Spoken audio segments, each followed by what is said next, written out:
سلامونه او وخت مو بخیر. پام راړم د کندوز راډیو د دې سات مهم او روسي خبرونو ته. نن سه شنبه د سلواغ 14 نیټه ده چې د 2016 کال د فبرवरी له 3 نیټې سره سمون لري. روانه خبري غړي د تزاب الجلیل حساب وړاندې کوم او په پیل کې هم د سو مهمو خبرونو سرټکی. د افغانستان بانک څخه باندې 583 میلیون افغانۍ زاړه بانک نوټونه سوځولي.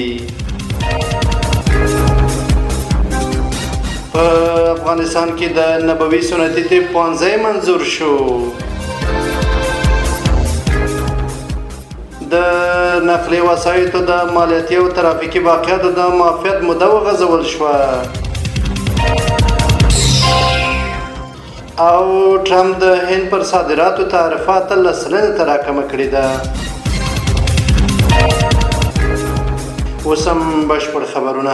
د افغانستان بانک څخه باندې 583 میلیون افغانۍ زاړه بانک نوټونه سوځولي. د افغانستان بانک پر خپل ایکس پاڼه خبر ورکړی چې 583 میلیون او 140 افغانۍ زړې او مندرسي بانک نوټونه په کابل کې سوځولي دي. د خبر له مخې دغه بانک نوټونه د سبز ولسوالۍ په اړوند سیمه کې له منځه یوړل شول. د افغانستان بانک ویلي چې یاد بانک نوټونه د 100 شلو 50 سلو 500 افغانۍ له بیلابیلو ډولو څخه وو چې د ډېرې کارونې له امله زاړه او د استفادې وړ نه وو. د بانک دویم مرستیال ملا محمد اخون ویلي چې د مندرس بانک نوټونو پر ځای به نوي بانک نوټونه بازار ته وړاندې شي څو خلک وکولی شي پرته له ځنډ خپلې ورځنۍ معاملې او راکړه ورکړه وکړي.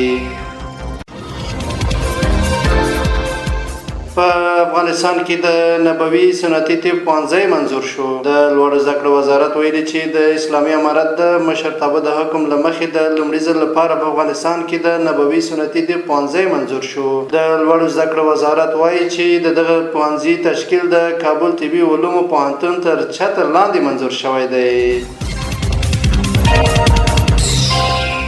د نقلي وسایطو د مالیاتي او ترافیکي واقعاتو د معافیت موده وغځول شوه.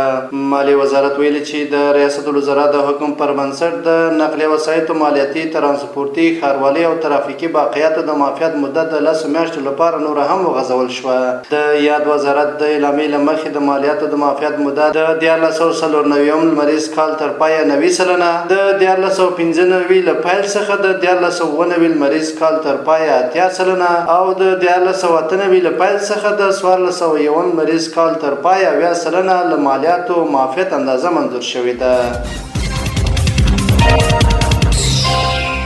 او روسي خبر دا چې ټرمپ د هند پر صادراتو تعرفات له سلنه ته راکمه کړې ده. د امریکا ولسمشر ډونالډ ټرمپ ویلي چې د هند پر صادراتي توکو لګول شوې تعرفې له 50 سلنې څخه 13 سلنې ته راکمه کړې ده. نوموړي ویلي چې په بدل کې د هند لومړي وزیر نریندرا مودي ورسره ژمنه کړې چې نوې ډیري به له روسیې د تیلو واردات بند کړي. ټرمپ تر ټلیفوني خبرو وروسته زیاته کړې چې هند به د 50 میلیارډ ډالرو په ارزښت د امریکا د نفت او ډبرو سکرو پیر هم زیات کړي. هغه هم دا ویلي چې هند به پر امریکایي توکو خپل تعرفې صفر ته راټیټې کړي.